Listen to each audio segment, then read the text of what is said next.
Welcome to Drive Time. My name is Dylan Stafford. I'm an assistant dean at UCLA Anderson. I am your host. This is a special coronavirus edition. I have an incredible guest today. Joel Searls, as you can see in the other panel, is a graduate of UCLA Anderson, class of 2017. And Joel is a Marine. Well, once a Marine, always Marine. Joel is a veteran of the United States Marine Corps. And that was his world before he came to graduate school. He reinvented himself during graduate school with a commitment to create a career in entertainment. And he's produced or been an associate producer on a film since completing his time at Anderson, which was a couple years ago. And now he's reinventing himself yet again into the world of investment banking. But he's got a long-term vision that he wants to, be one of those people who calls the shots on what art gets funded. So you're in for a treat, I think, because I love to find fascinating people and get a chance for you to learn their story. But in addition to all of that, this is the home edition of Drive Time. I'm in my wife's office in Culver City, the first week of sort of the request to work from home, work remotely. And Joel is joining me from Westwood. So, we're not so sure about our technology, but we're a couple of entrepreneurially minded people. So with no further ado, Joel, sorry for the long preamble. Welcome to Drive Time. Thanks for being game to do this. Thanks for having me, Dylan, and thanks for the nice and great intro. Pleasure to be here. We're all rolling with the punches here in the COVID-19 epidemic. So, hopefully we can bring some positive light to folks through the podcast as well. Well, I would like to do that. You're an impressive human being in general, just because you're very proactive and entrepreneurial. Thank you. And God bless you. We recorded this interview 6 weeks ago. The world was a very different place, February 13th, when last we spoke, contrasted to March 19th, where we are right now in the year of our Lord 2020. Last time I wanted to tell the story of your military background, and then how you use the MBA to pivot into your entertainment world, and now you're really the business of entertainment that you're also creating for yourself. Mm-hmm. But from 6 weeks ago to now, it's also, I want to grab your perspective. Like as a member of our armed forces, you've had a career that trained you to deal with the possibility of much chaos, much ambiguity, and life or death consequences. And 99 out of 100 of your fellow Americans have not had that training. So here we are in this moment, and it's a serious moment. And we're having a national, a state, and a local level conversation about what's the appropriate way to respond to this. So I'm going to tell your story a little bit out of sequence. I really want to just kind of tap your brain. As a Marine and a participant in civilian society, like, what's your take on where we are? What do you tell your friends? What do your friends tell you? What, the ideas that current and future Anderson folks are listening to this podcast, what would you share with your fellow classmates, your fellow alumni? That's a great question. And, looking at it from a, pair of glasses that have the Marine shade to them. Yeah. Definitely teamwork is what needs to be focused on the local, state, and federal level. I think everyone realizes that, or should. And I think that in teamwork, you have the, how your impact and decisions affect others as a greater good or bad. And, I think the most important thing is to, make sure you're practicing the social distancing, because there's a lot of elderly people that could suffer greatly if this COVID-19 really takes off, which we don't want it to. We're trying to stop the curve.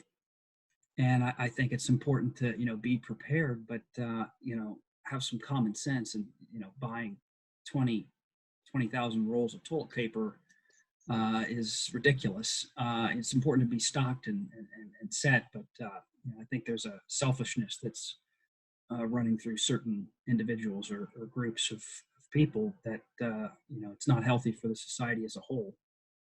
So teamwork, be prepared, have a plan, and make sure you have everything lined up, so if the pandemic gets worse, you're able to handle it. And remember how your decisions affect others. That's the big one. Teamwork. Yeah. Mm-hmm. Right. E pluribus unum. We're all in this together. Exactly. Teamwork was how we survived and won World War II. It'd be the Great Depression was the same way. And to get through this pandemic, it goes back to the fundamental teamwork.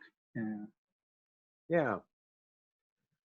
Well, I appreciate that. It is something that you've, when you go through officer candidate school and you tell yourself that you're not only going to be a Marine, but you're going to lead Marines. Mm-hmm. Like if you reflect back to what that was like 10, 13, 14 years ago, when you were in your early 20s, what lessons from that could a civilian manager, leader, citizen, participant in life benefit from that you remember? Some of the fundamentals, integrity is always important. Being direct and forthcoming. I notice some people, they try to hoard information as well. They try to hoard a lot of different things. But, if you're an employer, leader, manager, you want to keep your employees informed, and holding information from them causes anxiety, causes potential rebellion, or mutiny may be a bit of a strong term. But, keeping your troops, keeping your subordinates informed so they understand that, it's in control above them and that, they're being taken care of, were key fundamentals. Staying positive is most important as well. That's something I really learned under my deployment. It's hard to stay positive in very negative and toxic situations. So, the key, isolated, yes, stay positive, find people to communicate with. Don't become a famous phrase, a man is not an island to his own. Same for a woman. So, make sure you have people to connect with. Social distancing is not social isolation, is the one that's floating around. Yeah. It's not, you're not supposed to be on an island by yourself. I would also say that exercise, staying in shape. I've been exercising here at my apartment, and then I go out by myself and go on little walks around the area, or a run, usually later in the evening when there's no one out. So it's not like I'm endangering myself or them. Mm-hmm. So, try to keep your physical fitness up, because, worst case, if you do get sick, which people got really sick in training, boot camp is, officer boot camp is candidate school is, a lot of people getting sick and coughing. And so the only way to push through that is to, keep your immune system built up. Mm-hmm. And, working out and exercising is important. And sleep is also very important. That's probably the biggest detractor that people think they can skip on. And, I liked it when I got good sleep when I could, and when I couldn't, you could definitely tell, and you still push through it. But, fundamentals, I think, were taught there, and that's still can be applied today here in Los Angeles. Well, thanks. Yeah. You were trained to go to places that people don't want to go to and deal with chaos that people would rather wish away. Right. And be the beachhead, be the mm-hmm. first to fight, such that, the greater good can keep going forward. And, it's a cliche to clap for veterans, but it's a good cliche. There's a reason for it. And I'm just reflecting, we have been through World War II. I mean, like I was a history major, so I love the long view, and challenge, right? We're going to innovate. We're going to, nothing creates innovation like a constraint. And here mm-hmm. you and we were scheduled to have this conversation in person today in my brand new office in the new Marion Anderson Hall, but we're not obviously doing that. So we're going to use whatever bandwidth Zoom is going to give us from your apartment and my wife's office, and we're going to wing it, and exactly. Yeah, adapt, overcome, focus on what's in. Improvise. Yeah, improvise, adapt, overcome, improvise. I love what you're saying. Like keep it to first principles, right? Am I going to eat? Am I going to exercise? Am I going to sleep? Am I going to stay in a team mentality? Mhm. Am I going to keep my eye on unity? I don't need a year's worth of toilet paper, really. And it's a cliche, but right, people respond to stress differently. And I've been trying out just with my own team, like, can we practice compassion with ourselves? We have applicants who don't know if they want to, like they're going to get admitted to Anderson in round 2. We're going to admit round 2 next week. We're on task. My team is working hard remotely to make sure that the round 2 decisions are released. And how are people going to respond? Is this the right year to start grad school? Right. We're going to have remote instruction for UCLA for spring quarter. How long is that going to last? I would hope and pray that it's over and that we resume instruction within the spring quarter, and we don't know. So to me, like, why get a graduate degree? It's to invent yourself as a full-grown grown-up with the best toolkit possible. And the Marine Corps training you've had trained you how to be a soldier and to lead some of the toughest soldiers. And then, a graduate degree in management is about how to lead non-soldiers into the chaos of just managing a modern organization. But even a modern organization can have to deal with windows like what we're dealing with right now in society. Absolutely. And the fundamentals of leadership still apply. I did want to make one point here, and any Marines listening to the podcast know there is a difference between a Marine and a soldier. So the soldiers are Army, and then Marines are Marines. We're soldiers of the sea. Just FYI, I'm sure Marines have led soldiers, but that's when they're in charge of like a joint task force, or Excellent. like maybe they're in special operations or something, and they're leading like Rangers or Green Berets. But I definitely was trained to lead Marines and understand. I think through the training, they try to get you to understand humanity, which may sound strange, but and understand how people operate. It's like a PhD in organizational behavior, at least from like a leadership standpoint. It really is. So yeah, it's being comfortable with being uncomfortable. Get comfortable with being uncomfortable, and I think that some people are going to have to get used to that, and that's never fun or easy. So thank you for the clarification. Yeah, I was obviously speaking with layman's language and not the specificity of each of the branches and how you relate to each other. Because exactly what I meant to communicate was you are trained to lead elite Marines, and that's like an inside outside responsibility. I got to get my own house in order before anybody out there is going to give me the credibility to listen to my words in a moment of stress or crisis. Exactly. Yeah, as Coach Wooden used to say, it was discipline yourself so others don't have to. Yeah, I love that. Yeah, Coach Wooden. Great quote. Yeah. If we learn it in practice, it'll show up in game time. Yeah, so. I've got his pyramid here on my door. I look at it every morning when I walk out. So it's definitely a timeless set of leadership principles and skills that he lived by. He really did, and he left the breadcrumbs so we can benefit from them. So, okay. Well, enough of COVID-19. It's fun. It's real. It's not fun. It's not. It's very real. It's the topic of the moment. But there's this other story that I wanted people to know about you. So let's kind of look at let's go to your, where'd you grow up and how'd you get to The Ohio State University and become a theater major? Because people don't know this about you, that you were a theater major before you became a Marine. Tell people a little bit about your background. Sure.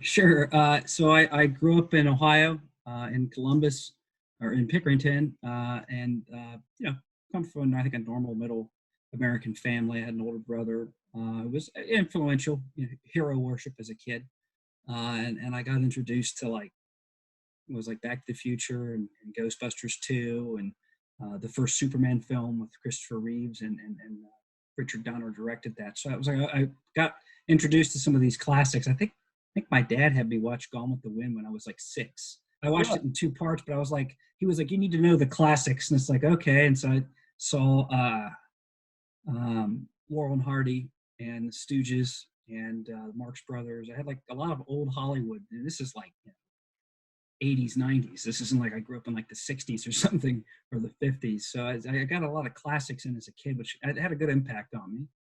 And I read a lot too. My mother is big on Greek and Roman history, so I got to read a lot about that, the Egyptian history as well. Um, and so a lot of it overlaps with like the Bible. So it was very, civilization, like fundamental civilization history in a lot of ways. And so my father's a businessman, or he was a businessman, and he retired from business back in 2000 as a marketing executive, marketing and sales exec for like a mid-level company back in Ohio. And he followed his childhood dream of driving locomotives for Norfolk Southern.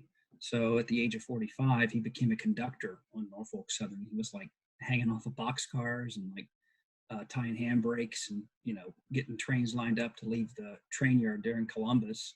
And he's since went on to engineer school so he can drive trains. He does sometimes. It's kind of interesting, his own trajectory of businessman. And then I'm still young enough to go hang off of trains and go learn something new. And so, yeah, he's done that for 20 years now, probably a few more. And then my mother, she, stay-at-home mom, and she worked different, jobs. And she worked at Abercrombie and Fitch, and she worked at JCPenney as well. Usually more administrative roles, but, she definitely stuck with her history and, brought a lot of interesting things, and also loved old Hollywood films. So I kind of got more entertainment even on that side as well. And then my older brother he runs his own landscaping and what do we call it, lawn care, because it's pretty in depth. But he does a lot of work there in Ohio with his own business, everything from salting roads to redoing people's front yards. And like usually it's like millionaire customers that want like a acre lot redone to look like a golf course. So he does some pretty almost artistic, even though he's more of a math and physics guy. I went to high school there in Pickerington, graduated. I didn't know exactly what I wanted to do when I came out. I studied journalism at Ohio University, and I wasn't really finding what I was looking for. And I like told my parents, I was like, I think I'm gonna go over and study theater. And they're like, okay, yeah, we know you always liked movies, but that's a real trip. Okay. And so I applied to different theater programs, and I got into Ohio State's, and I went there. And while there, Robert Redford came to visit. Jon Stewart did. They had some pretty big people come to Ohio State and visit. I think Marcel Marceau came, the famous mime. I think he was French. He was like a famous mime. He passed away a while ago, but he was there. They had a really good group of artists come through, and I was able to take part in what was called a New Works Lab. I'd never written a play or anything, fully. And I had a really good professor, Dr. Joy Riley. She was from Ireland. She was basically like a character from The Quiet Man, John Ford. Had like the full Irish accent and was very lively and really jovial person. She encouraged me to write a Western play. And so I was like, okay. And so I started writing it and kept coming back to the New Works Lab and building it over the course of like 2 years. And it was interesting to say the least. It was like a social vehicle. It was a Western set 100 years ago in like 1900s, early 1900s. And, it had like a bar fight and like some gunfights, kind of traditional Western things. And then it kind of delved into, more social aspects, things that I had seen growing up, and, people that I had met. It was kind of a conglomeration of them. And it delved into like domestic abuse issues, alcoholism, and some of the racism that you still see, well after the civil rights movement. So the project was funded for $7,000, and Joy, Dr. Riley went and pitched it to the board. And $7,000, that doesn't sound like very much, but main stage productions there at that school were about 10 to 12,000. And so for me and my director Brittany to receive this money to produce a play, with a Western play, You know, it wasn't like Sam Shepard's True West, where it was kind of like a modern Western play. This was like almost like film to stage. We cast professional actors and had a fight choreographer come in. You know, we had at the end of each session, we had at the end of each play, we had a talkback session with a a domestic violence counselor, and like kind of it was almost like part education and part entertainment. We filled the house 6 out of 7 nights that it premiered. I think it was pretty. I was like, wow, people actually want to come see this, and we advertised through Ohio State's The Lantern, and got the word out to people. I think we even did some Facebook advertising. So it was very entrepreneurial. I played a part in it. I wrote it, and then it was like I helped get everything built. That was it was like 13 years ago. In fact, let me pull up a little a couple of photos here I can share at least. All right, here we go with our technology. This is going to work. Yes. We're highly confident. Yes, highly confident. All right, so hi, there we go. There's a very young me. There's my director Brittany. We were discussing with the crowd what the story was about and what it kind of meant. And we had a full, like, it smelled almost like a barn up there in the new works lab, because we had a full stage.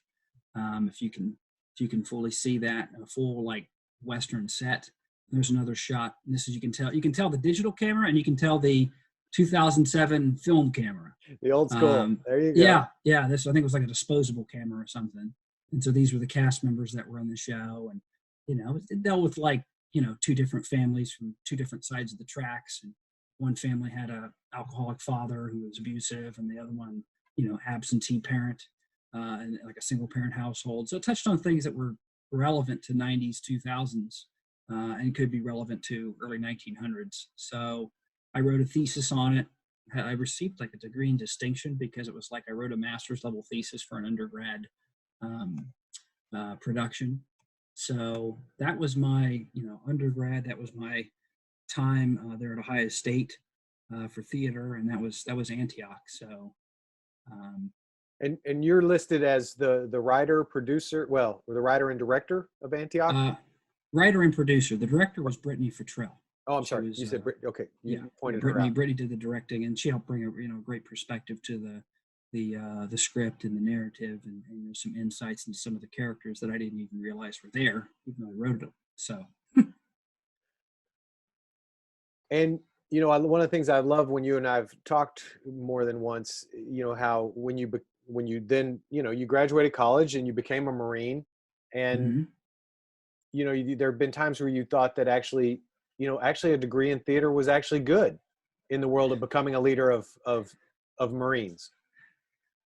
It was, it has been, and it's you meet a lot of different people in that line of work, and you study cultures, and some of the courses I took at Ohio State kind of broadened my horizons. I know one in particular was it was a theater history course focused on like a broad spectrum of like Roman and Greek, and then French, and then like colonial American. I think Shakespeare was in there too, which should be.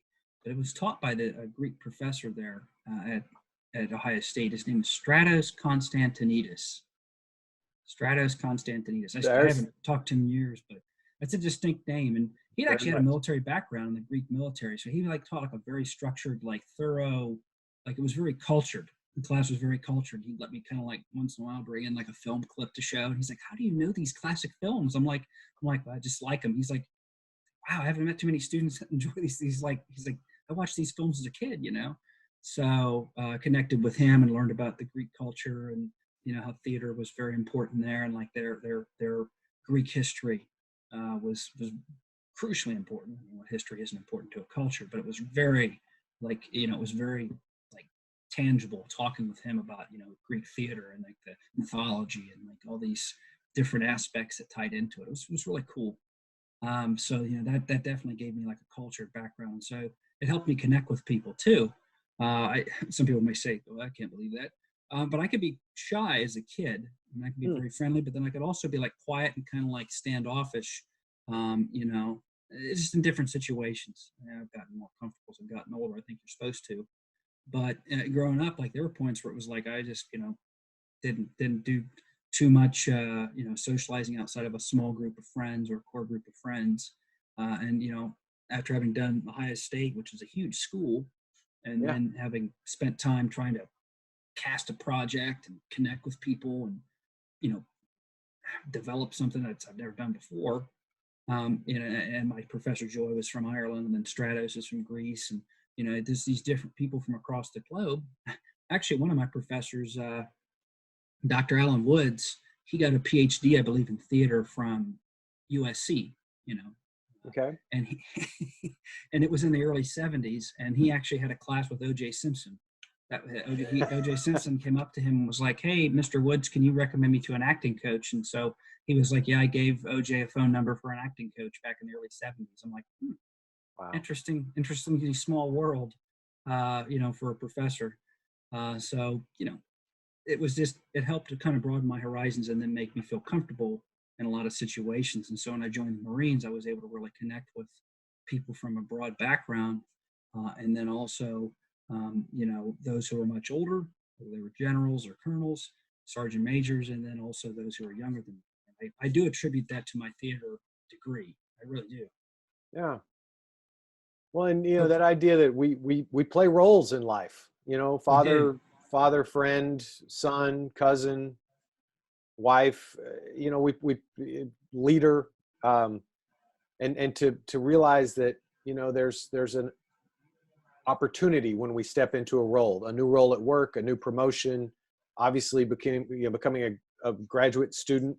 I love how you wrote a graduate level thesis in undergrad, right? You were playing above the bar that would have been appropriate as an undergrad. Mm-hmm.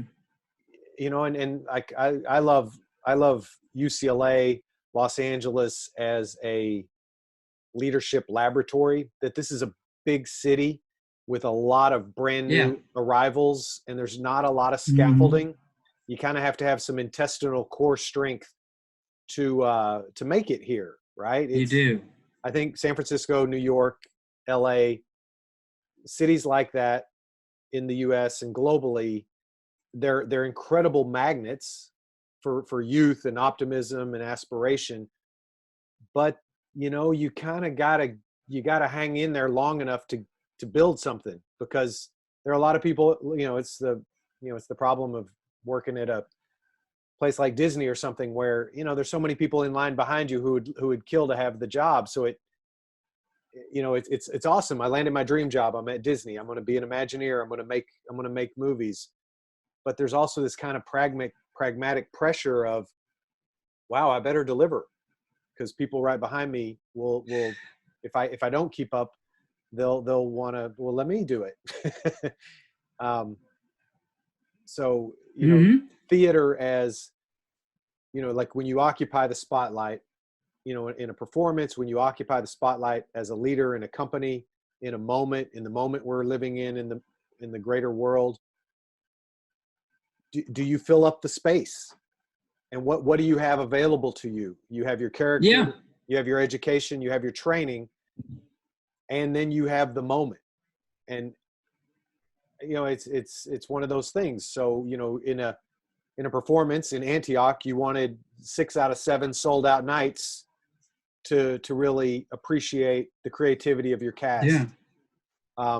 As a leader of Marines in a combat moment, we have an objective, and the goal is to achieve the objective and to bring people back. And as a business leader, we have a good or service, and we want our good or service to be in the choice group and at the top of the choice group to a discerning public.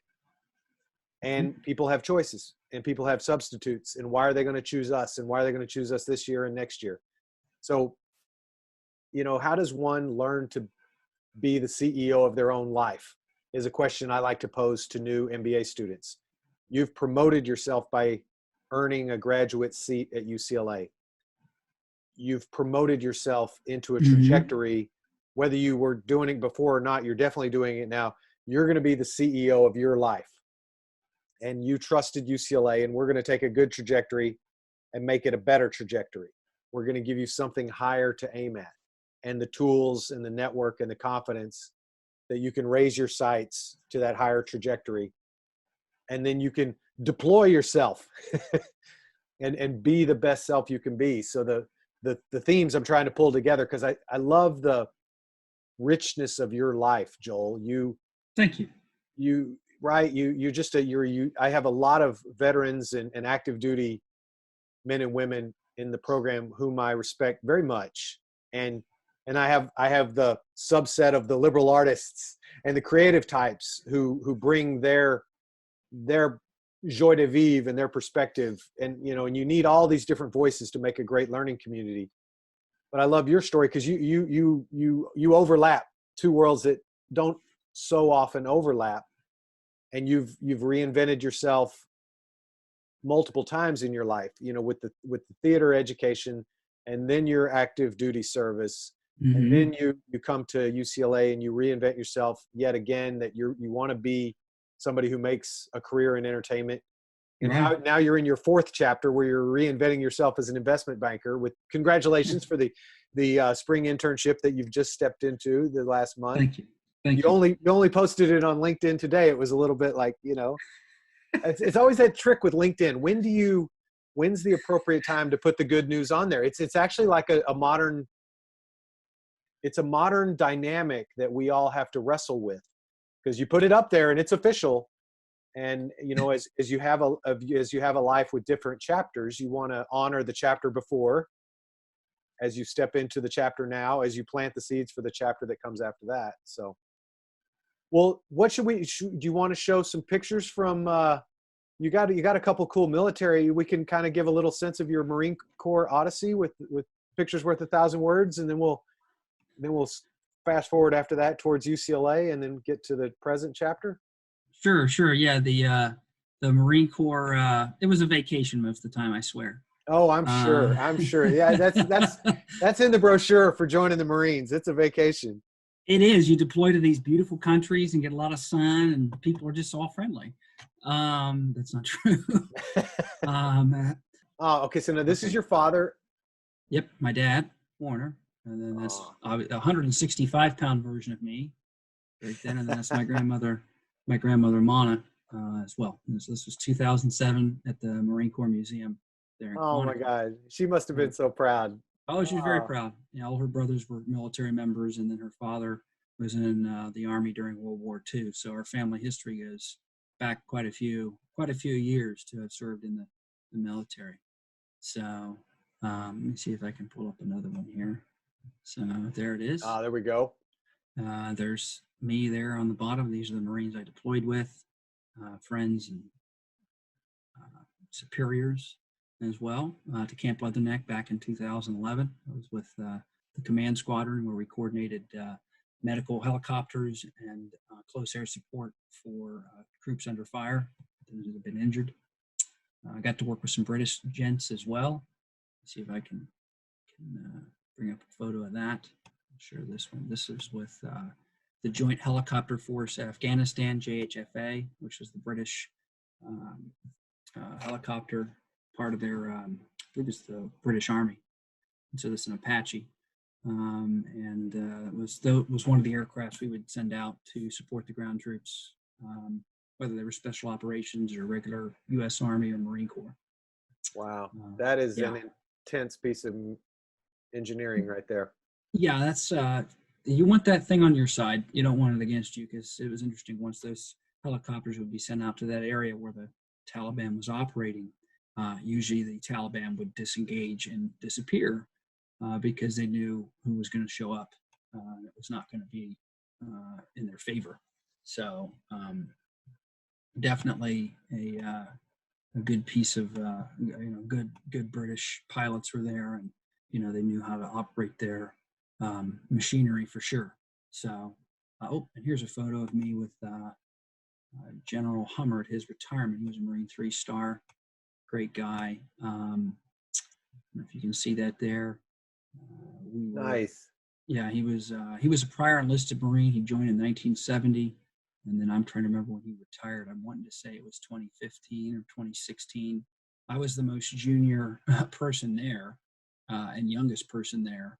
And my hair might look a little messed up there. That's because it was raining outside during his retirement at one point at the start of it.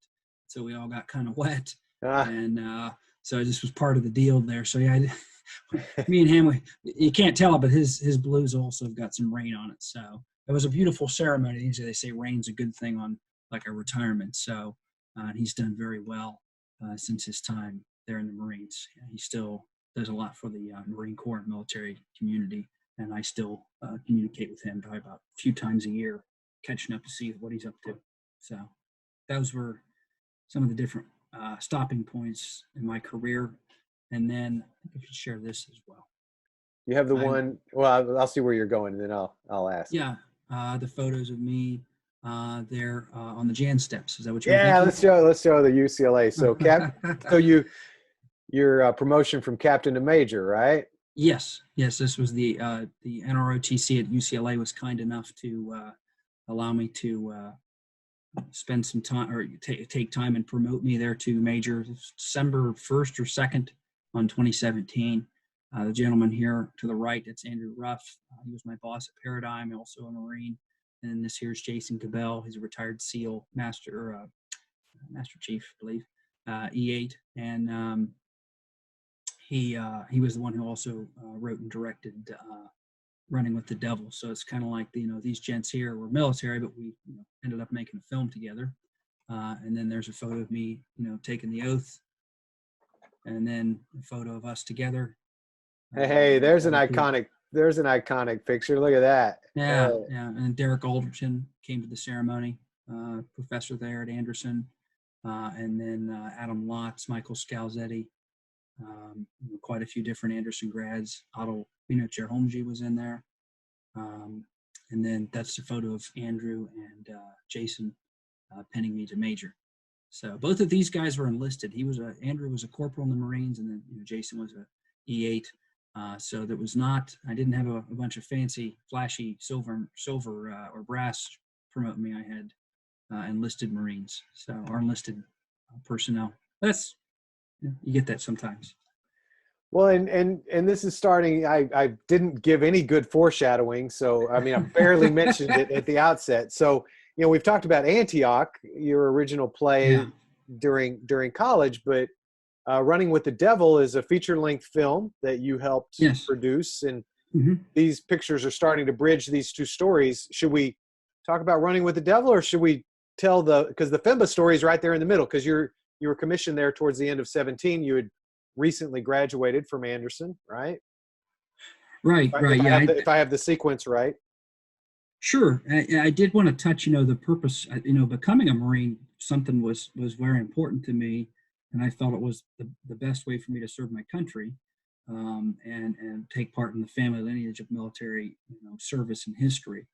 And while I was, in the Marines, I decided to transition. I wanted to get an MBA. I looked at different opportunities. I really explored a lot of different ways to go.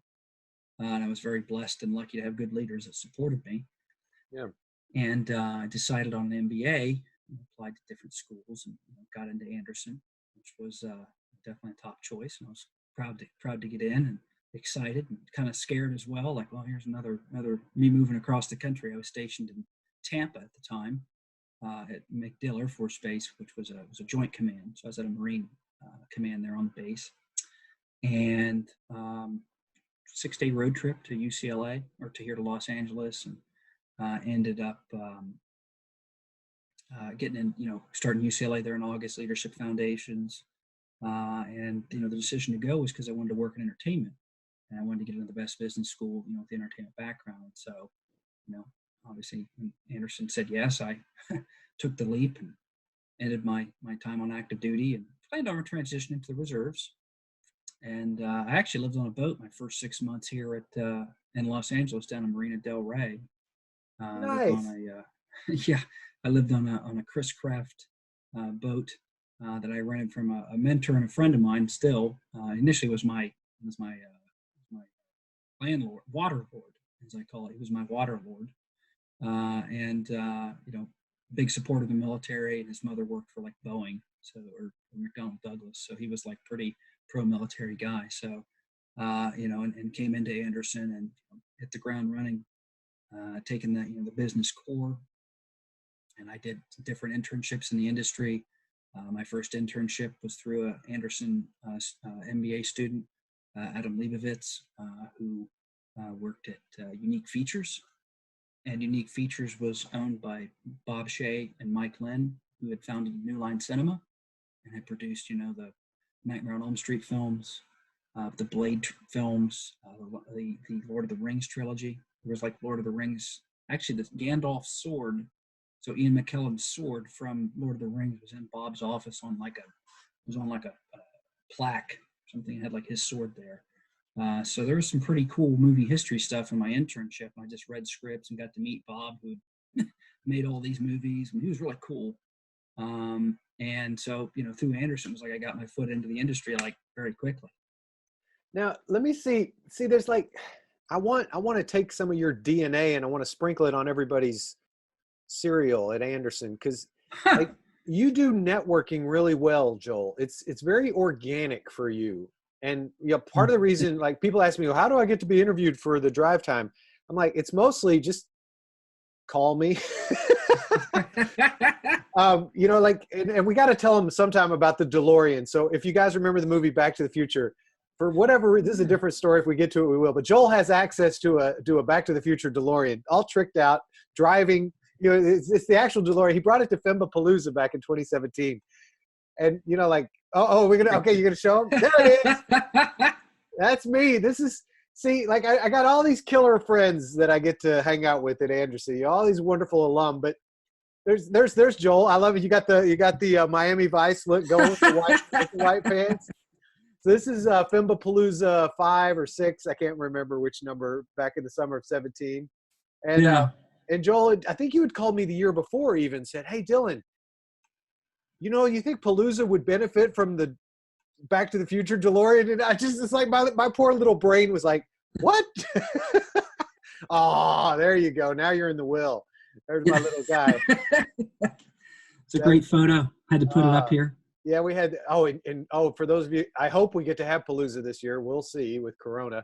But hey, I'm doing homeschool. We're both my sons right now. Oh my God, I watched my second grader yesterday have a Zoom class. They have a Zoom call.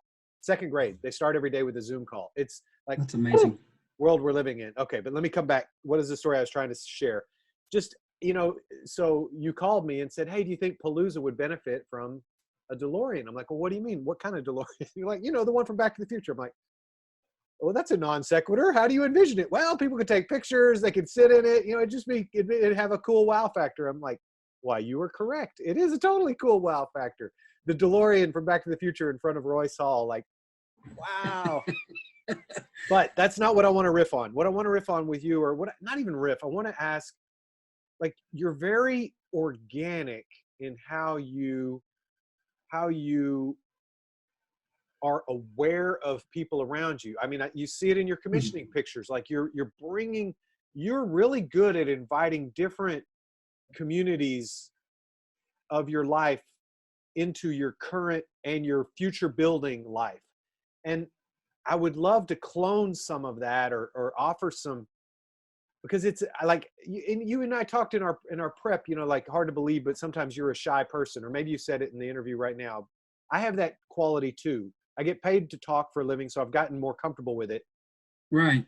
But, there were, in a lot of my 20s, it's like, don't push me out in the spotlight exactly. Sometimes I wanted it, but a lot of times, like, so anyway, long lead up for a short question. How do you coach people? How do you lead people? Like, not in a Marine situation, but in a business situation.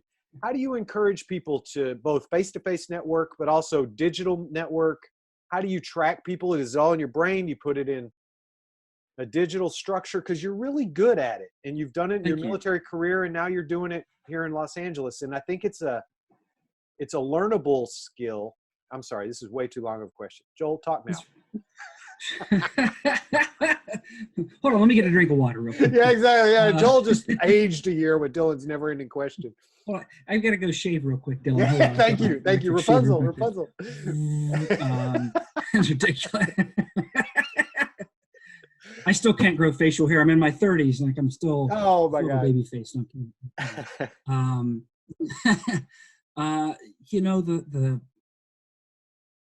It's a great question. I'm trying to think of the way to answer it. Yeah.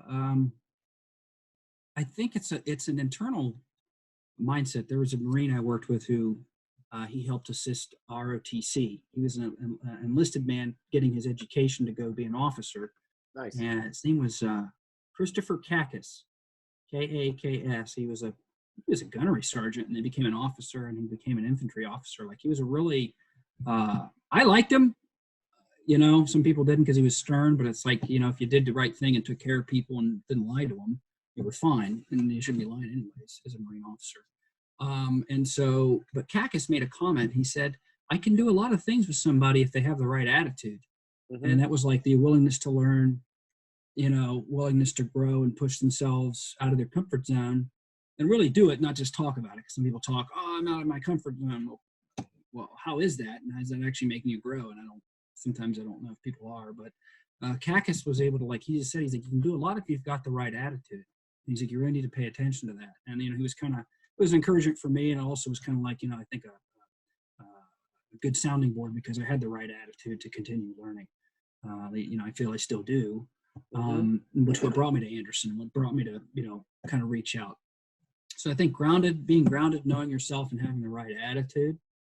And I would encourage people to take an acting class. And that may seem like, you know, this isn't like, hey, go out and become a Hollywood actor. It's really easy. Yeah, it's never been easy. I mean, whether it was the 30s or silent films or now or in the 60s, like, it's never been easy to be an actor.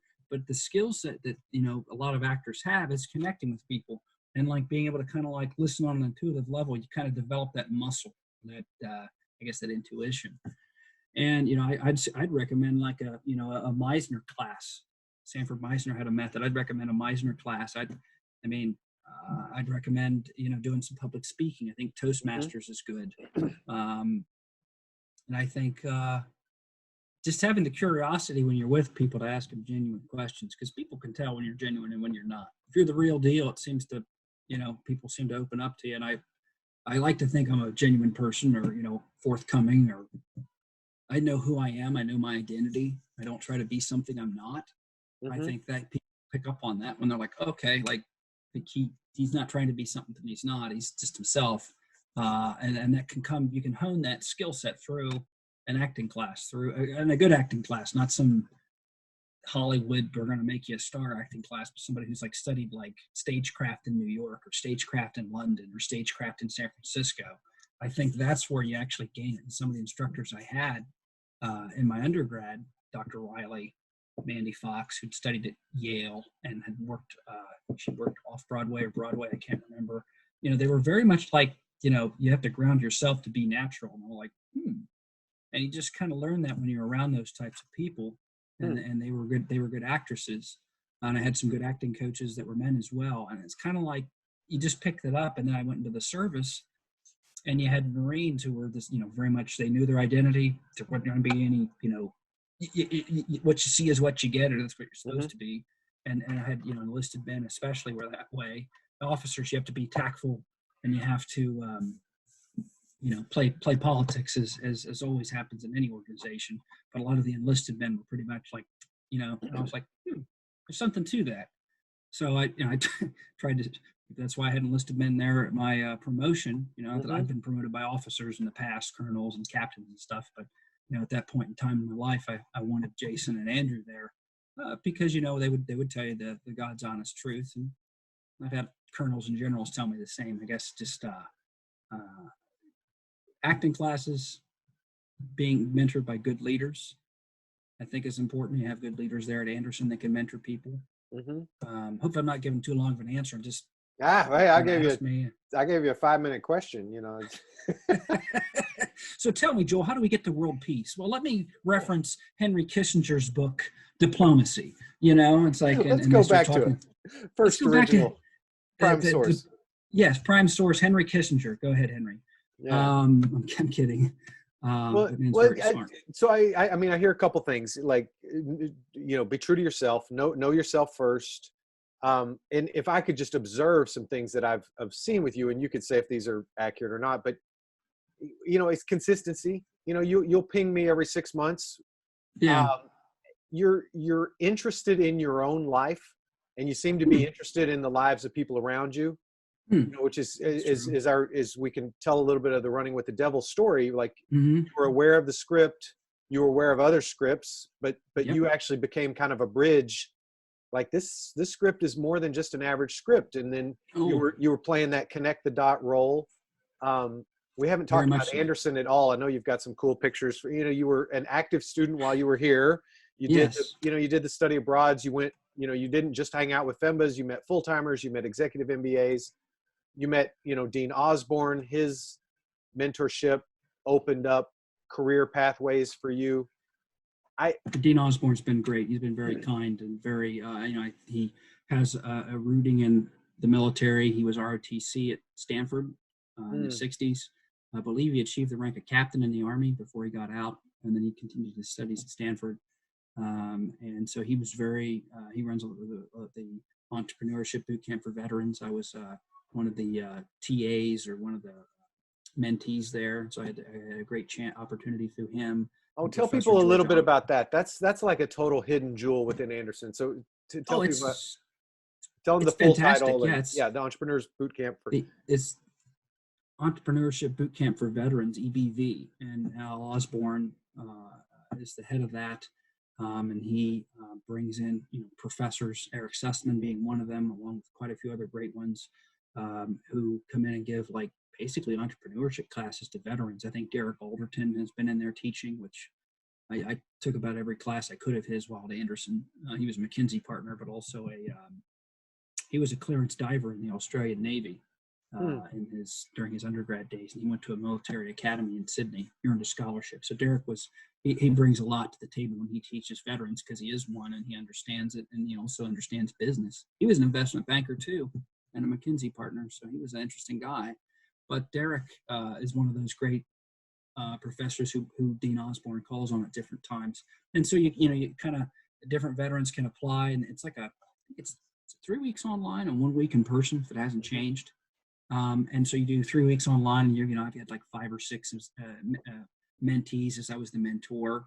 I think I misspoke earlier. I was a mentor and a TA, and I helped go through the different part of the curriculum and get the students, lined up, and I read through their business plans and commented and tried to, give my best, intuitive and strategic response, and then encourage them in their businesses and what they wanted to start with. It was a photo company, become a photographer and do weddings and, different ceremonies, or whether they were interested, starting their own consulting group business.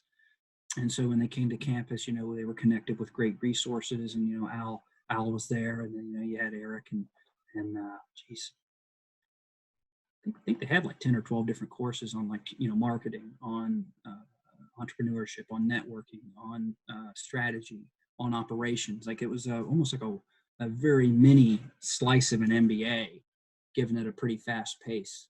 And that was an honor to get to do that. I was actually really happy. I was a part of the EBV, and got to serve and help those people involved. They even had the daughter of a veteran was part of the EBV. Her father was a Naval Academy grad, a Navy officer. She was allowed to come in and take courses or take the EBV. It's offered once a year. So hopefully that answers your question, and I was able to make sense of it all. Yeah, and I'm still trying to answer my long-winded question. I think another thing that I observe about you, and I'm sorry to talk about you in the third person, but I'm trying to elicit the professional work habit that I observe with you that I think is a really useful one for any Anderson person. You also seem to have a pretty good eye for excellence, or you seem to appreciate excellence, talent, character, quality in people around you. I just noticed that, and then you seem to then try to find a place where that can connect with a need. And because it's that thing about networking is it's not not necessarily what can I get from you, but it's actually listening, what could I give to you. Nobody brings me a DeLorean. You know, Joel, you're in a choice group of one. You know, it's N equals one number. You know, I've worked with 5,000 people in my 20 years at UCLA, or almost 20 years, right? 5,000 great people. How many of them said, "Hey, I got the Back to the Future DeLorean"? One. And it wasn't even a need that I would have expressed. It was you're like Steve Jobs. I'm going to solve a problem you haven't even decided you have yet. But like, you know, so I love that element about you. And you know, what is it? Improvise, adapt, and overcome. What's the phrase from the Marines?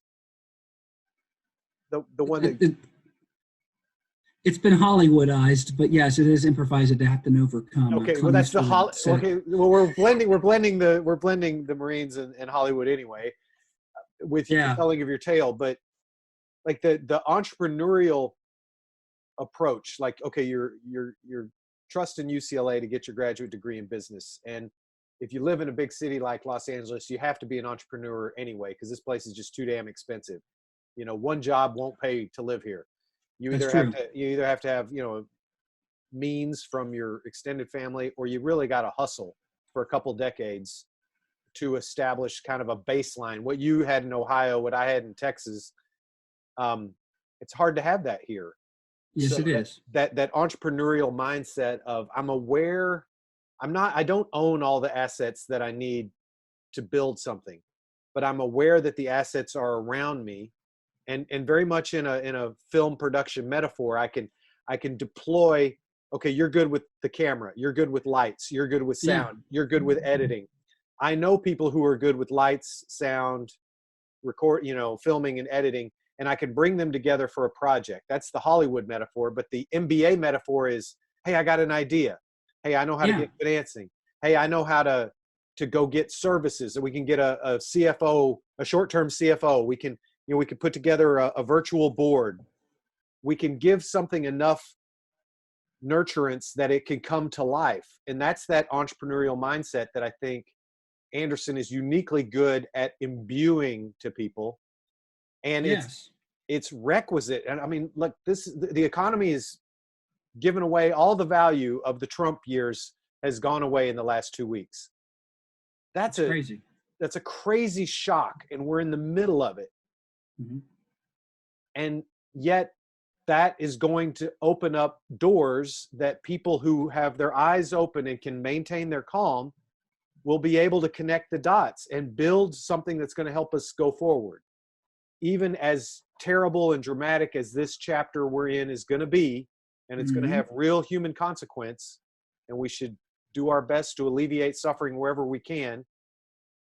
And also, there are going to be these opportunities to build whatever the next chapter of America is going to look like. And I just I'm still wrestling with this question, but it's the inquiry for me is, what does Joel do well that other people could learn? And I guess I'm going to put one label on it, which is that you do seem to go fast and slow at the same time. You know, I know about 4 chapters of your career so far, from undergraduate to now. You know, I'm going to make original theater. I'm going to be a career Marine. Right. What's the third one? I'm going to, you know, be in Hollywood, and now I'm going to be an investment banker. But you appreciate people around you in all 4 of those chapters. You still remember your professors' names from college, and you remember what it is that you respected about them still to this day, going on 20 years later. So I think it's like you're bold and you're conservative at the same time. I think that's what maybe this is my Midwestern common heritage with you, but because LA's this fast paced, you know, oh, let's do lunch, except sometimes people don't mean it. But when someone does mean it, it's like they stand out. Oh my God, he actually called me back. He said, let's do lunch. And then 2 weeks later, he called me and said, hey, let's do lunch.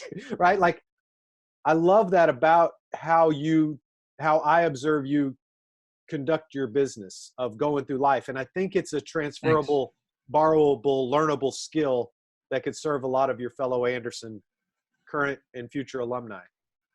Absolutely. And thank you.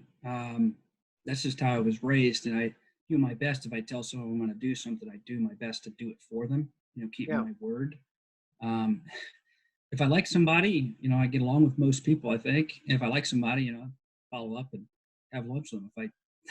If we don't get along for whatever reason that may be, it's, that's life. Humans are different creatures. They have different personalities. I don't go around telling them and trying to lie to them. Oh yeah, I'll call you to have lunch if we generally don't get along. I think that's fake. And I was I was always taught not to be that way. So I think that's, and the military definitely reinforced that. The Marines like to, do what you say you're going to do and follow through with it, and be a man or woman of your word. And I try to find people similar to me or similar values. Which is key in business. You want to like who you're working with. You want to like the value system of the people you're doing a deal with. You want to have like-minded people on your bus. You want the right people on the bus before you leave the station. Mm-hmm. So I appreciate those compliments, and it's so far it's served me fairly well. I hope it continues to serve me well, and I make a point to stay the same person, grow, but still stay true to my identity. And I think that's a choice that you make. So yeah, maybe I'll have to come up with a class or something, or come in, Well, give a lecture think, on it. I'm open to it. You're a leader of Marines, and yeah, maybe it's like maybe there's something in that. Well, I'll think now, more on it. To do a little bit of a pivot. So, do we have any pictures from Running with the Devil? Can we, or how do we tell people the Running with the Devil story? And how? Well, let me share a few photos of my time at Anderson, because I had a great experience there, and let's do that too. All right, all right. I'm trusting people know that Anderson was good, but yeah, let's show them some photographic. Let's do that too. I love it. Some history. Here I am on a trip to Israel. This was, I think, March of 2015, if I remember correctly. So it was like the first spring break I had. And so this is one of our global immersions. Mm-hmm. Yeah. And who's behind you? Who's That's Elias and his wife. Elias was, I believe, a 2016 grad, and that's Andrew Lee, who was a West Point grad and a captain in the Army. I'm drawing a blank on who that young lady is. And this gentleman here, he was from Chicago. Gosh, I've forgotten his name. He was a good friend of mine too. Jeez. I remember names of my professors, but I'm forgetting my classmates from like 4 years ago. Well, I'm putting you on the spot. We didn't prep all this. It's good. So this was your global immersion, and what were some of the highlights of this trip? Well, we went to Tel Aviv. We spent time in Jerusalem and Galilee, the Golden Heights we traveled through. We got to see sunrise at Masada, which is right here. You see a sunrise at a historical place. People were doing yoga up there on to the left of me. We had people like doing yoga and stuff. Sunrise at Masada. There's me in a UCLA shirt. Now, for people who don't know the significance, what's the significance of sunrise at Masada? Well, Masada it's a historical place there in Israel, and so just getting to be there for a sunrise is probably once in a lifetime type of a deal. But it's a very historical place from the Bible, and again, you put me on the spot here. Oh, so, okay, all right. Yeah, okay. You put me on the spot here. So usually I'm pretty good with that. My apology. If I knew, and my father's a minister, and I don't specifically remember. So yeah, okay, enough. It's a good place that you got to go, and people were honoring that space there together as the sun rose. Oh, look at this one. Yeah, that's off Tel Aviv. Tel Aviv's there in the background. So it was a boat ride I helped secure. I got us a sailboat ride for like 3 hours, and we split it amongst different Anderson MBAs. So that was pretty cool. Nice. Had a good time there. Let's see. I got to meet General Allen as well there through UCLA. They brought him in as a guest speaker, retired Marine 4-star general, Academy grad. So that's General Allen there in the middle. And that's Evan Barnes here on the right. He was the one who helped set up the NRTC unit to help with my promotion ceremony to major. Nice. So really nice guy. Let's see. Some more photos from, this is a trip to Brazil, the Christ the Redeemer statue. With fellow Anderson classmates. Nice. So there was another immersion to Brazil. And then we, actually another cool photo from Brazil I'll share. I don't know if this is too many. I'm just trying to get as many good ones in there. Hey, picture's worth 1,000 words. Ooh, nice. It is. It is. So, let's see. I got some from, I went to Vietnam as well. I can find a Vietnam photo that's pretty good. This is us at the Reunification Palace, i.e. the former presidential palace of South Vietnam. And Brian von Krause is to my right. He was a Marine officer as well. And then, let me say this gentleman's name is Dan, if I haven't forgotten his name as well. But maybe we should stop showing these photos. I think they're like no. Yeah, I'm just, you can't remember everyone. And you had the experiences. Yeah. And then a picture with Mayor Reardon at his home with a fellow Marine, Sosa. She's a friend of mine, and so I brought her along. And it's Mayor Reardon there. He taught the one leadership class at Anderson up until, I think, 2017 or 2018.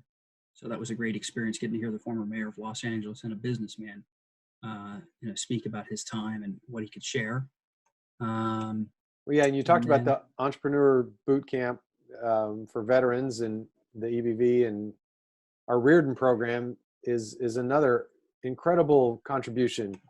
For those of you who don't know about our Reardon program, but it supports disadvantaged socioeconomic starting point people either preparing for college or preparing for grad school, and has a whole mentorship, multi-level type.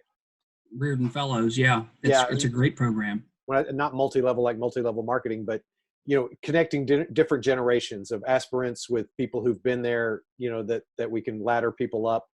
And it's been running for several decades, and it makes a big difference for high school kids who are figuring out a college path, and then college kids who are figuring out an MBA path, who might not have had the mentoring. Now, this is a handsome group of people. Tell me this. This is the EBV. This is the Entrepreneurship Boot Camp for Veterans. I'm sorry. You had a picture of it. I didn't even realize. Yeah, I did. Yeah, I found one. So this was us out on Malibu. I think this was the final dinner we had together, and the different mentors and then the different mentees, and it was a really, really cool experience. So that's a cohort sort of at the completion. Yep, cohort at the completion. And this was the one where you were the TA, help the mentor role. Yep. Yeah, I'm down there on the right. How many people would you have mentored out of the cohort? I think it was 5. I think I had 5. Okay. So it was more than one. It was actually you had a little cadre. That's definitely excellent. And then trying to see if there's any other great photos here. I've got a photo on graduation with my father and uncle. My dad on the right, uncle on the left. Excuse me, right of me and left of me. Yep. Nice. It's a nice photo. And then I got a photo of me and the SEAL Jason. He came as well. I invited him, which we hadn't even made the movie yet. We were just friends. So he came along and brought his daughter, and got to enjoy the festivities that day. So, and then I'm trying to think I've got 2 more I'll share here, and then I'll move on. I don't want to keep folks. So that's the Brazil group that Eric Sussman led down in Brazil. That was our final dinner. Nice. A really nice Brazilian steakhouse with a lot of different my classmates. Is that Amy Miller? It is Amy Miller. Yep, that's her right there. Oh, she's I'm a big fan of Amy Miller. Me too. I have a podcast of her from a couple years ago. She's a year ahead of you, I think. She's class of 16. Yeah, we got along very well. I think her son was in the Army at the time. Yeah, she's the mother of 4, and then she and her husband, they doubled their business during FEMBA. They owned, I think, Lester Lithograph beforehand, and then they purchased Castle Press. So they have, Castle Press is a big UCLA deliverer of printed material, and I counseled her way back in the day, and she, it was incredible to me.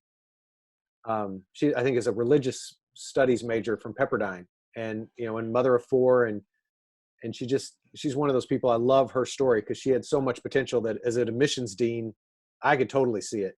and she really, I mean, well, anyway, she's a CEO of her life, professionally and personally both. And she's one of those wonderful stories of a person for whom Anderson, really opened up. And I mean, she had all the talent. She probably could have done it without Anderson, but we definitely contributed to her. That's so fun. You guys are on that trip together to Brazil. Mm-hmm. Yeah, we really clicked. It's interesting you bring her up, and that she had that much of an impact. She seems like the right type of person to put on to have as part of a podcast. And she had a lot of like life wisdom that I can remember. So her and her husband I really liked, and then it was good to connect with some of the other EMBAs that were on the crew. We had a really good group of folks that I can remember, and I really enjoyed my time on the immersions. Yeah, she could have totally done the executive MBA program, but she needed the flexibility of FEMBA, and I'm glad that she did. Yeah, she was qualified for EMBA totally, but I was grateful to have her in the student body because I felt like she was just going to be a great classmate. So, and had she been in EMBA, that would have been fine too, of sure. But yeah, well. So, shall we look at Running with the Devil a little bit and kind of end with this fun chapter? I mean, I don't think there are a lot of pictures of your iBanking internship that you can show. Just but knowing you, maybe, I don't know. But not that many. But let me pull up a couple pics from. So running with the Devil, Nicolas Cage, Laurence Fishburne. So yeah, did you want to touch on my experience there at the agency? If you tell the story as you like to tell it. This was me and then fellow Anderson classmate Bianca Justo. She came along with me to the premiere, which we had back in September of the film. Oh, I love you guys. You just dress up so nice. These Anderson students. Look at that. Yeah, you like put on our Saturday night red carpet. That looks awesome. God, you guys look great. Thank you. And then I got my own pick on the red carpet, one of the Hollywood look. So, okay. And then I got a picture of it was a WJ Theater that hosted the event, and as you'll see, it was a full house. This is a photo of Jason giving a speech before the showing of the film, and there was Nicolas Cage was there, Laurence Fishburne, I believe David Falk. David Falk is Michael Jordan's former agent and one of the founders of Air Jordan, if I'm not mistaken. So there were some pretty big folks that came along. And so once I graduated from Anderson, I went over to, I started at a mailroom at a talent agency. And, it was kind of a drastic move in some ways, but it was probably the best way in. And I worked there for about a week, and I ended up finding my way to a managing partner's desk. Andrew also was a Marine. And he repped some big clients, Aston Martin, Laurence Fishburne, Thomas Jane, trying to think some of the others. He had quite a few, and we hit it off. And I started as his assistant, and within a couple of weeks, I took the bold move of being like, "Hey, Andrew, I've got a script you should read," and it's written by a retired SEAL, and it's based on his experiences, with the drug trade in South America.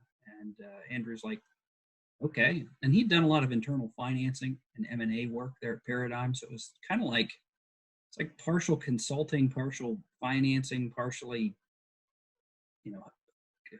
helping Aston Martin get, into the entertainment industry more than what they were just with James Bond or some of their other, films they'd been featured in. And then it was like talent, like putting Laurence Fishburne into a film, Thomas Jane. It was like a conglomeration of entertainment work. It was not this one, putting people into commercials or TV shows or movies. It was like 5 or 6 things, and conversations with billionaires on the phone, and conversations with Don King, and conversations with Alec Baldwin. It was interesting. And so I worked for Andrew there for about a year at Paradigm. And while there, it was like, he read the script, came back, said, I want to meet this guy, Jason. If he wrote this, you say he's who he says he is, it'd probably be awesome. And so they hit it off real well. And Jason came back with funding for the film and started casting Andrew's clients and sending legit offers that had, financial backing. And we cast quite a few people into the production, and Laurence was really happy. And, they filmed in Mexico, they filmed in Colombia. Wow. Yeah, actually, they went down to Colombia and filmed there, which some beautiful, beautiful shots of the Colombian countryside and the country itself. And once they came back, Jason had done so well and had knocked out of the park. Paradigm clients were really enthralled with him, and he received some good endorsements, and they signed him. And then I helped Jason I introduced him to his current manager, who was a former agent at Paradigm, that helped get me into the mailroom.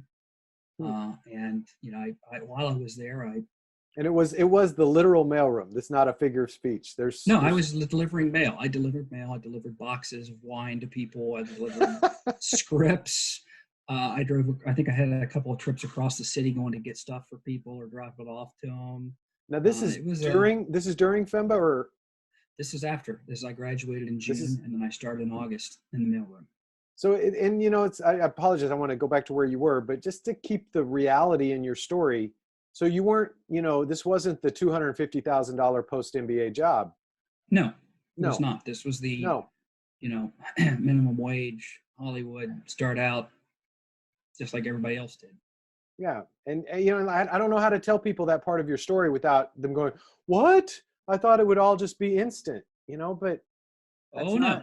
I wish it was. It was not. It was a lot of unpaid internships and me working and calling people and reading scripts and doing coverage for free, which is not anything to do with a lot of the business school stuff. That was just something I enjoyed doing on the side. And, most importantly, it was, I used the entrepreneurship classes to shrink my footprint. I set it up to where I didn't have a car payment. I set it up to where I had good, reliable transportation. I had my suits and stuff. And I very much downsized. I downsized exponentially in a lot of ways, and just, kind of did what John Wooden had always talked about. You just set your path, and, every day you're doing the same thing, and you keep getting better and better every day. You keep doing the same thing and keep building that network. And so, his Coach Wooden was, from what I read, was very regimented, which people kind of know. Yeah, and I used that in my thought process on top of what my Marine training was kind of okay, get to work early, or early at the agency, read some scripts, do a little bit extra every day. Tuesday, same thing. Wednesday, same thing. Thursday, same thing. Friday, make sure I take home some scripts and make sure I read and come up with some good ideas to maybe put more clients in a project, or kind of bring some deals from inside or from outside the agency with producers, bring deals into the company. And so I think there was offers I had brought in for $60, $80, $100,000 for some of the clients.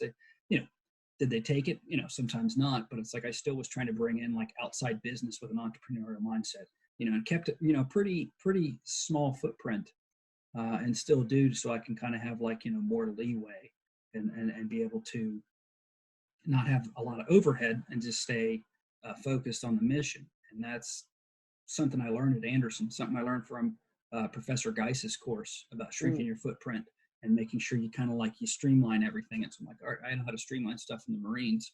I'll just streamline it here on a business level. And so, it's allowed me to be, fairly successful. People may not want to admit it, but it's I went over to a Brooks Brothers outlet store in Arizona and picked up some really nice Brooks Brothers suits. I still have them. They wear like iron. And I dry clean them and make sure they're pressed and look good. So when I go in to see people, I look like $1 million. But it's, I've shrunk my footprint. I've shopped wisely. I'm not eating steak dinners every night. And that's kind of how I had to do it. And I tried to figure out a way to where I could still maintain some decency of life, and still pursue my dream. So it was not easy, and it was not pleasurable. It was a lot of long hours to get the street cred and make the network, and perform well enough for my boss Andrew to be yeah, okay, I'll read a script for Joel, and I'll work with him. And when we talk, I mean, there's even kind of an etiquette about being the new guy and bringing a script forth. Weren't you sort of kind of artfully? That was a pretty big jump. Because most people, you can get fired for that. Oh, yeah, you brought me a bad script. Get out of here. I mean, they could do that to you. So I didn't feel that way. You were taking a calculated risk, but in a professionally grounded manner. Yes. It was, here's a script. I think it's really great. If you'd like to check it out, I recommend it. Because see, I hear Marine it's like officer. you had your time at Ohio State and Antioch. Like you're not a novice. You actually have distinctions in art. And Yeah. you've got some boldness from the Marines, and you've got some professional etiquette from Anderson, and you've put yourself into this kind of Spartan lifestyle where you're working a little bit longer than everybody else. But you've earned, you earned your moment, and then you stepped into it. Yeah. And made the most of the opportunity, and did my best to stay humble and grounded and the same person. Yeah. And I think that was key. So and then while at Paradigm, I was kind of getting an inkling to want to look at finance and want to look at more of the media and tech M&A, especially with what I saw from Andrew's, some of his work that he got to do. And I'm like, that's really cool. I mean, making movies is cool, but it's like, I want to know more about the M&A. I want to know more about the financial side, due diligence, and like restructuring a company, and how do you merge and structure a company? How do you do that? And so it was like, I talked to different people in the industry, those who transitioned from, agency or sales side to media and tech investment banking, people that did TMT consulting as well, high level firms. I got on the phone with a lot of different people, veterans and non-veterans. And, I kind of was like, yep, I need to go back and study finance. I really need to go and get like a core, and I'm not the only person who's went to Anderson and then got a master's or PhD afterwards. So it wasn't like I was like some rare bird. I was like, I just need to find a place where I could do that, where I could kind of, get the hardcore classes, get the best professor group to learn from. And so, I looked at USC and was accepted, as a late admit there. I quit work on a Friday and started work on a Monday, or started class on a Monday. So I didn't get a lot of transition time. It was definitely like, you have to do it now or don't. I'm like, I'm gonna do it now. And this is a full-time then master's degree, a specialized master's degree that you got after your MBA. Yeah, it's a 1-year full-time degree. It's like 100 feet deep in finance and valuation and M&A and business law and things that like just totally build on what I learned at Anderson and totally build on what I learned in the agency world. So and I cannot make this up. I gotta just show you this. Where's my recent? So while we've been talking, I don't know if you can see that. That's Evan Buffett is called about 4:29. So about 10 minutes ago, while you and I are having this interview. So he's my counterpart at USC. He's the assistant dean of admissions for Marshall, for their executive, their what do they call it? MBA PM and their daytime MBA. So as much as we like to say UCLA USC rivalry, in this town, those are the networks, and you now have a foot in both of those, and we do talk to each other. And Harvard has MIT and Berkeley has Stanford, and we have USC, and it's USC undergrads are typically our second most represented student, but well, it's either USC or Berkeley. So, and here you are being a lifelong learner. You got your Anderson MBA, but you didn't know you were ready for that sort of deep dive in finance. You took a broad array of electives while you were here. And so now 3 years after your MBA, you're going to get one more degree because of this fourth chapter that you're building, which is this kind of, I want to be, long-term. So tell people what you want to build with all this, because it's fascinating to me. Thank you. It definitely was, it's going from theater to an MBA, to theater to the Marines, to an MBA, to, a lot of high level quant. And I've had to really sit down and, get to the fundamentals of a lot of mathematics again, it was a challenge, but I'm really glad I did it. And it's made me, I think, 10 times a better business person, 10 times a better professional.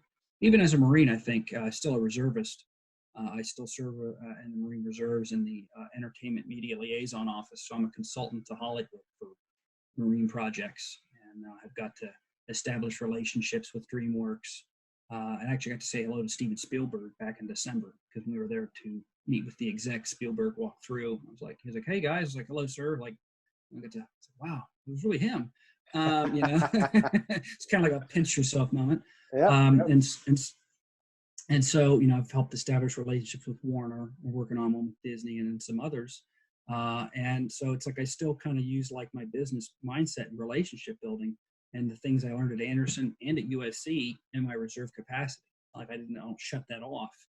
And so, when it comes to what's next, the more and more I spoke to different Anderson grads and USC grads and veterans, the more and more I wanted to work in investment banking and understand media and tech and how important that was for an industry that, private equity is a part of CAA. Private equity is a part of William Morris Endeavor.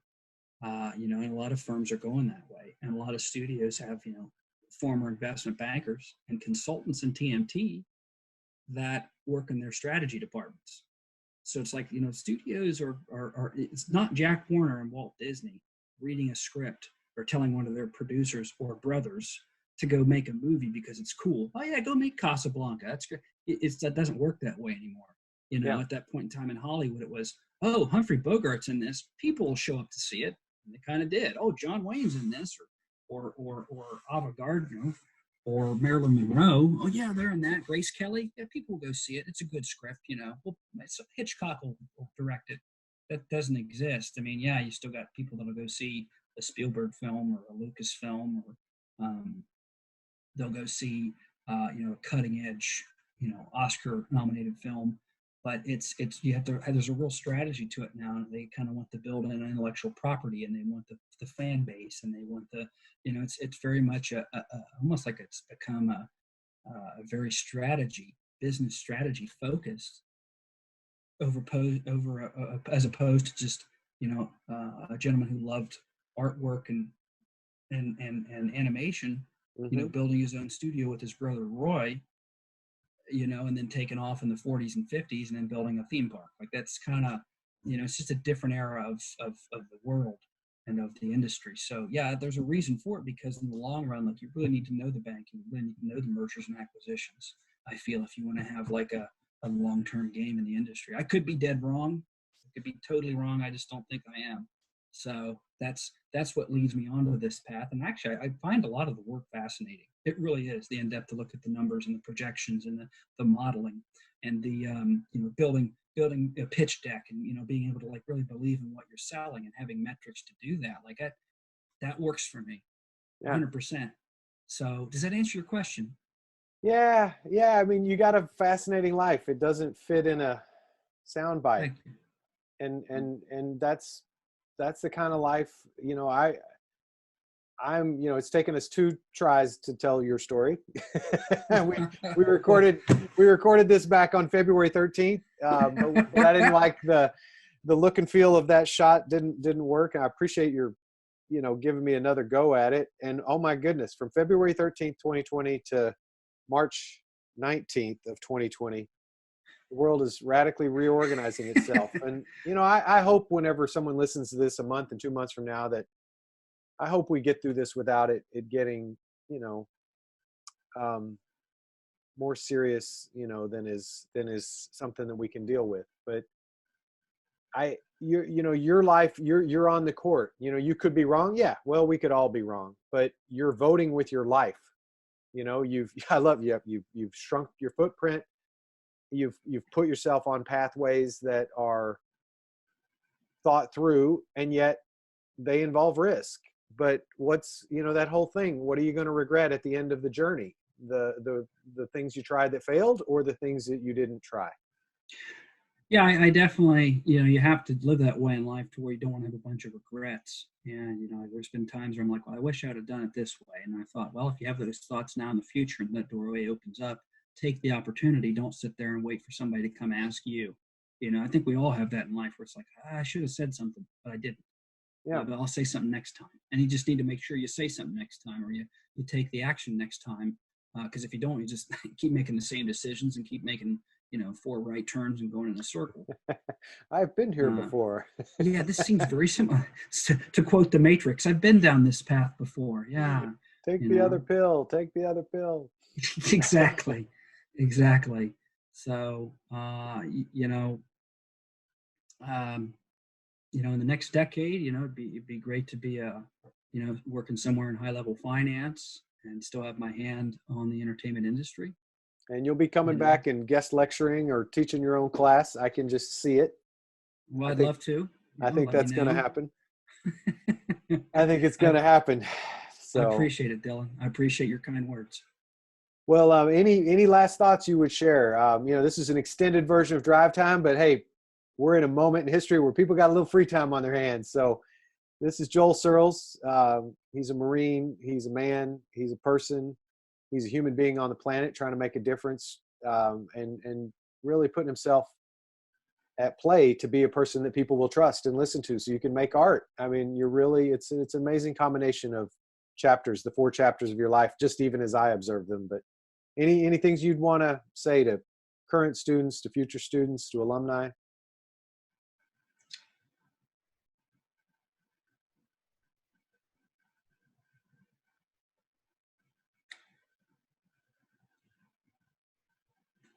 I think it's important to be able to look yourself in the mirror every day,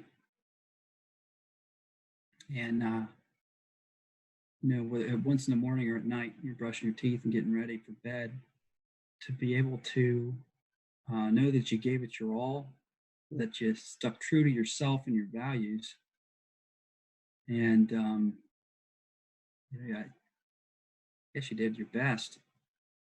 And I think it's important too that if you have people in your life that are important to you, family, friends, mentors, that you let them know that, because you don't know when they won't be there.